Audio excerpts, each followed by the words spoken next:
오늘 이 아침에 요한복음 14장 25절에서 31절 본문으로 메시지 나누겠습니다. 오늘 본문 25절부터 시작인데, 오늘 본문을 우리가 이해하고 또 오늘 이렇게 묵상을 위해서 30절부터 우리가 살펴보는 것이 좋을 것 같습니다.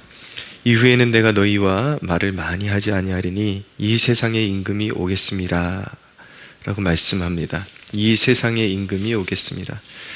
이제 마귀의 사주를 받은 그런 이제 세상의 주관자들, 세상의 권력자들에 의해서 주님이 이제 고난 받으시고 이제 십자가를 지셔야 하는 그런 상황이 가까이 다가오고 있었던 것입니다. 이 세상의 임금이 오겠습니다. 네. 오늘날 우리가 지금 살아가는 이 시점도 주님이 맞이해야 했던 그 격동의 시간과 같이 정말 틈틈이 험난 파도가, 성난 파도가 우리를 삼키려고 하는 그러한 시점에 놓인 것 같습니다. 정말 바람잘 날이 없죠. 이 사건 저 사건, 정말 우리가 까딱 잘못하면 중심을 잃어버리고 시험 들기 좋고 여러 가지 중심이 있고 비틀거리기에 가장 적합한 시기가 아닌가 그렇게 생각이 듭니다. 그러나 우리가 믿는 자로서 먼저 우리가 하나님의 말씀을 통해서 알아야 하는 것은 무엇이냐면, 첫째는 주님이 인도하실 것이다. 우리 주님이, 우리 예수님이 반드시 인도하실 것이다 라는 그 믿음을 가져야 합니다. 29절에 보면 주님께서 성령을 보내주실 것을 이렇게 쭉 말씀하시면서, 이제 일이 일어나기 전에 너희에게 말한 것은 일이 일어날 때에 너희로 믿게 하려 함이라 라고 말씀합니다. 지금 주님께서 말씀하시는 주님의 고난, 주님이 어디론가 가시는 것, 성령이 오시는 것, 네, 그런 그 과정은 제자들에게는 굉장히 그 일련의 고통스러운 과정이 될 것입니다. 네, 어떤 상실감, 여러 가지 그런 제자들에게 풍파와 같고 역경의 시간이 될 텐데, 주님께서 이 일을 말씀하신 이유는, 지금은 너희가 이런 것을 이야기해도 여러 가지 이해의 부족으로 다 깨닫지 못하겠지만, 주님께서 이제 십자가를 지시고 부활하시고 이후에 성령이 임하시는 사건까지 쭉 경험하게 되면은 이 모든 내가 말한 것들이 생각나게 될 것이고, 그리고 그 자체가 이제 하나님의 전체 계획 속에 있었던 것임을 믿게 되고, 그것이 너희의 믿음을 주장하게 될 것이다. 너희의 믿음이 될 것이다 라고 그렇게 말씀하는 것입니다. 우리가 이 어려운 상황 가운데 성경을 꼭 읽어야 되는 이유, 특별히 이해가 되든지 되지 않든지 계속해서 말씀을 섭취해야 되는 이유가 무엇이냐면, 말씀이 그것이 현실로 부딪혀지기 전에는 잘 깨달아지지 않을 수 있습니다. 그러나 말씀을 계속 묵상하고 그러한 중에 이제 하나님께서 어떠한 일련의 과정을 통해서 우리의 삶 가운데 인도하시는 그 과정을 지나고 나면 그 말씀이 더욱 확고해지고, 하나님의 말씀은 1.1획도 어김이 없다라는 것을 깨닫게 되면서 그것이 우리의 굳건한 믿음으로 형성되는 축복을 누리게 되는 것이죠. 여러분, 세상이 요동치면 칠수록 더욱더 중심을 잡아야 되는데, 그 우리가 중심을 잡으려면 무조건 성경을 손에 들고 항상 우리가 하나님의 말씀을 가까이 하는 삶을 살아야겠습니다. 두 번째, 성령님이 친절히 지도해 주실 것을 신뢰하십시오.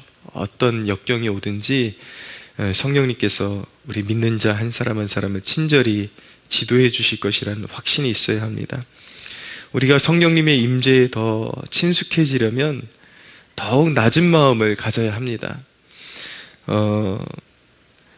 우리가 항상 그 기도 생활을 할 때, 우리가 성령님과 친밀한 삶을 우리가 누리고자 한다면, 기도를 떠나서는 우리가 그 생활이 불가능한데 기도 생활을 하시는 분들은 제 이야기가 어떤 말인지 더 쉽게 이해가 가리라고 믿습니다. 우리가 기도 생활하면서 성령의 임재를 더 충만하게 누리기 위해서는 정말 가장 요구되는 사항이 무엇이냐면 내가 주님을 주장하려고 하기보다 듣겠다라는 마음을 가져야 합니다. 주님 말씀해 달라는 자세를 가져야 합니다. 심지어는 우리가 간헐적으로 성령님의 임재를 느끼는 데서 더 풍성한 임재를 경험하는 그 세계로 나아가려면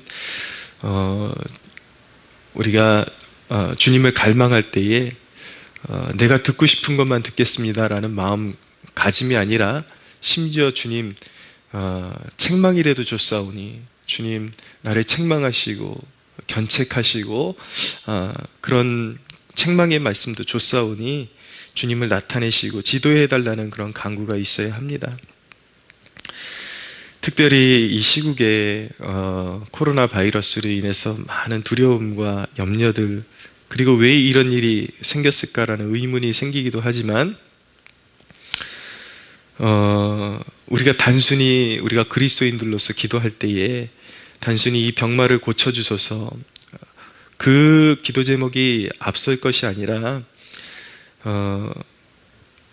이 사건을 허락하신 하나님의 마음, 매를 드신 부모가 매를 들었을 때 저 맞기 싫어요 단순히 그렇게 이야기하는 것보다 잘 모르겠으면 자기가 지금 아버지께 마음에 근심이 되었던 그 일을 알게 해달라고 그렇게 청해야 되지 않겠습니까? 그래서 왜 자기가 지금 그런 고초를 당해야 하는지 그 이유를 알고 마음의 그런 어떤 회개를 이루는 것이 더 관건이겠죠. 그것처럼 지금 지구촌 가운데 이런 매를 드시는 아버지의 마음을 우리가 알고 주소를 올바로 찾아서 회개를 이룰 수 있게 해달라는 그런 간구를 올려드려야 할 것입니다. 우리가 조심해야 하는 것은 분명히 어떤 질병이나 재난이나 이런 것들에는 어떤 인류의 죄악과 그리고 그런 어떤 한 민족의 그런 죄악과 떨어뜨려서는 볼 수 없습니다. 그것은 무신론적인 발상이죠. 그러나 어떤 지금 우리 형제 교회들 그런 정상적인 교회 안에서도 이런 일들이 벌어지고 있는데 그들에게 직접적으로 그런 어떤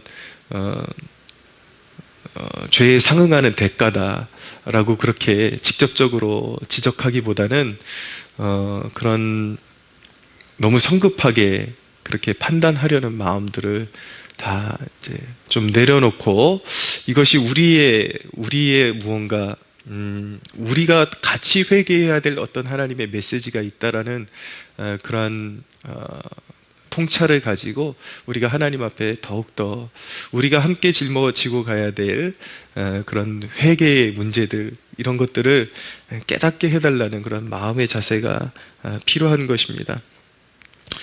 그렇게 하나님 앞에 하나님과의 친밀함을 구하고 그리고 성령의 그런 임재를 사모함 가운데 주님과의 교제를 추구하는 백성들에게 주시는 그런 의외의 선물이 있다라는 것을 알게 됩니다. 27절에 보니까 평안을 너희에게 끼치노니 곧 나의 평안을 너희에게 주노라. 내가 너희에게 주는 것은 세상이 주는 것과 같이 아니하니라. 너희는 마음에 근심하지도 말고 두려워하지도 말라라고 말씀합니다. 너희는 마음에 근심하지도 말고 두려워하지 말라. 자, 이 말씀은 우리가 회개할 것이 없다라는 말씀이 아니라 주님 앞에 전적으로 모든 것을 맡기고 나가는 자녀들에게 이제 모든 것을 주님이 주장하시기 때문에 주님을 믿어도 좋다라는 확신을 주시는 것입니다. 우리의 눈에 보이는 불의한 일들, 여러 가지 도저히 이해가 안 가는 그런 일들이 존재하지만 믿는 자녀들에겐 그 모든 것이 합력하여 선을 이루실 하나님을 기대하게 만드는 그러한 순간이라는 것을 깨닫게 하시는 것이죠. 그래서 우리는 세상적인 어떤 그냥 인간적인 낙관적인 그런 그 만족, 그리고 그 가운데 오는 확신, 이런 것들을 주님께서 우리에게 요구하시는 것이 아니라 주님과의 친밀한 교제로 들어가는 사람들이 그런 사람들만이 누릴 수 있는 그런 안식을 주시겠다라는 말씀인 것입니다. 그러므로 사랑하는 여러분, 더욱 시대가 혼란할수록 주님 품으로 찾아 들어가십시오. 여러 가지 상황을 진단하고 우리가 어떻게 전개되는지에도 관심을 가져야 되겠지만, 우리의 뿌리는 흔들리는 세상, 수만 가지의 흔들리는 그런 여건들을 보고 우리의 삶의 뿌리, 신앙의 뿌리를 두는 건 아니지 않습니까? 흔들리지 않는 견고한 하나님의 나라에 우리의 뿌리를 둬야 되는데, 세상을 많이 바라보면 바라볼수록 우리는 지칠 수밖에 없고 흔들릴 수밖에 없는 존재인 것이죠. 그러니까 더욱 기도의 자리로 나아가서 이럴수록 하나님의 임재 가운데, 하나님이 주시는, 하나님이 이루실 일들에 대한 확신 가운데 주시는 평안, 그것을 우리가 추구하며 누릴 수 있어야 합니다. 이런 주님과의 친밀함을 누리는 축복의 자녀들이야말로 시대의 소망임을 알기 원합니다. 사도행전에 보면 유라굴로 광풍 속에 들어간 바울과 그 배에 탄 수많은 일원들, 그러나 그 배에 탔던 그 수많은 인원들이 건짐을 받고 그 풍랑 속에서 구원을 받았던 이유가 무엇입니까? 바로 그 생명줄이 하나님과 친밀하게 연결되어 있는 사도 바울 한 사람을 통해서 그런 역사가 일어난 것 아닙니까? 하나님께서 사도 바울을 기억하시고 그 배 안에 있는 생명들을 바울에게 붙여주셔서 구원의 항구에 다다르게끔 해주신 것이죠. 우리 가정의 소망, 우리 공동체의 소망, 교회의 소망, 민족의 소망, 바로 이렇게 깨어있는, 그리고 모든 환난 가운데 주님과 더 깊은 교제를 나누는 하나님의 사람 한 사람에게 시대의 소망이 있음을 꼭 기억하시기 바랍니다. 결국 이 시대 가운데 많은 지식이 구원하는 것이 아니라 이 소망의 등불을 들고 있는 사람을 통해서 하나님께서 소망을 전달하시고 하나님의 백성들을 구원의 항구로 인도하실 것이라는 것을 꼭 기억하시기 바랍니다. 여러분들이 깨어있는 여러분들이, 그리고 조금이라도 더 주님께로 가까이 나가고자 하는 여러분들이 더 말씀을 더 많이 섭취하고 그 말씀 가운데, 그리고 그 기도 가운데 하나님께서 주신 소망을, 나라가 혼란할수록, 시대가 혼란할수록 더욱더 가정이 모이기에 힘써서 가족들과 함께 그 소망의 메시지를 나누는 시간을 계속해서 가지십시오. 그래서 이 환난을 통과하게 만드시는 성령의 그 인도하심을 두루두루 경험하시는 저와 여러분들이 되시기를 예수 그리스도의 이름으로 축복합니다.